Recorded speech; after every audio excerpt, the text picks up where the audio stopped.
दिनांक 14, 15 आणि 16 या 3 दिवसांचा पावसाचा जर विचार या ठिकाणी केला, आष्टी मतदारसंघातील शिरूर कासार जो तालुका आहे, या तालुक्यामधली एकूण 6 मंडळे आहेत. त्यातली 4 मंडळं हे आष्टी मतदारसंघामध्ये येतात. त्याच्यामध्ये शिरूर कासार हे जे मंडळ आहे, या मंडळामध्ये 14 तारखेला 91 mm, 15 तारखेला 104.3 mm, तिंतरवणी जे आपलं मंडळ आहे त्याच्यामध्ये 108 mm आणि ब्रह्मनाथ येळम हे जे मंडळ आहे त्या मंडळामध्ये 14 तारखेलाच 109 mm, गोमळवाड्याला 90.3 mm अशा पद्धतीचा पाऊस झालेला आहे. त्याच्यामुळे हे 4ही मंडळ आणि तिकडचे जे आहेत बीड मतदारसंघातील रायमो आणि खालापुरी या मंडळामध्ये सुद्धा सरासरीपेक्षा जास्तीचा पाऊस त्या ठिकाणी झालेला आहे. 65 mmच्या वरती पाऊस झाल्यामुळं शिरूर तालुक्यातील हे जे 4ही मंडळ आहे, हे 4ही मंडळातल्या सर्व शेतकऱ्यांना सर्व पिकांचे जे आहे ती नुकसान भरपाई मिळणार आहे.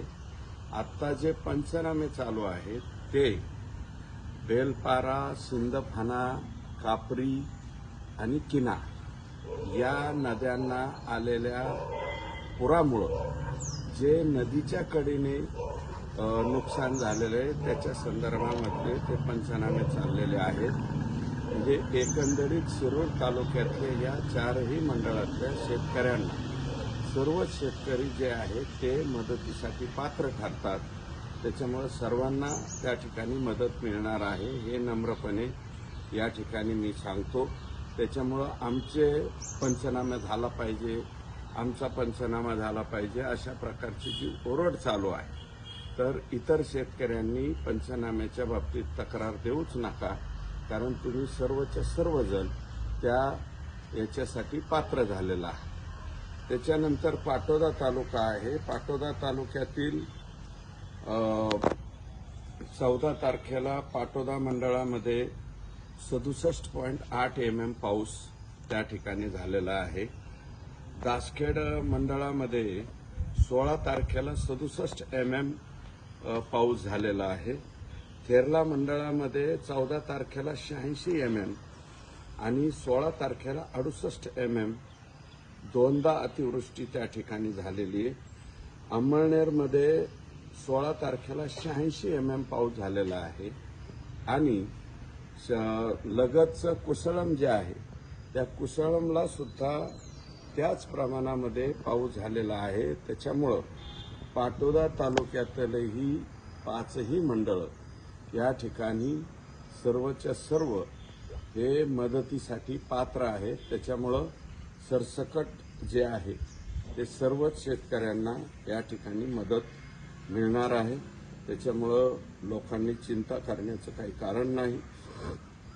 आष्टी तालुक्यातील फक्त 2 मंडळं आष्टा हरिनारायण आणि आष्टी हे 2 मंडळ सोडता दिनांक 15 आणि 16 या 2 तारखेला जे अतिरिक्त पाऊस झालेला आहे त्याच्यामध्ये दौला वडगाव 15 तारखेला 80 mm पाऊस त्या ठिकाणी झालेला आहे. दादेगावला दिनांक 16ला 102 mm पाऊस झालेला आहे. धानोरा मंडळामध्ये 15 तारखेला 96 mm पाऊस झालेला आहे. कडा मंडळामध्ये 15 तारखेला 77 mm पाऊस झालेला आहे.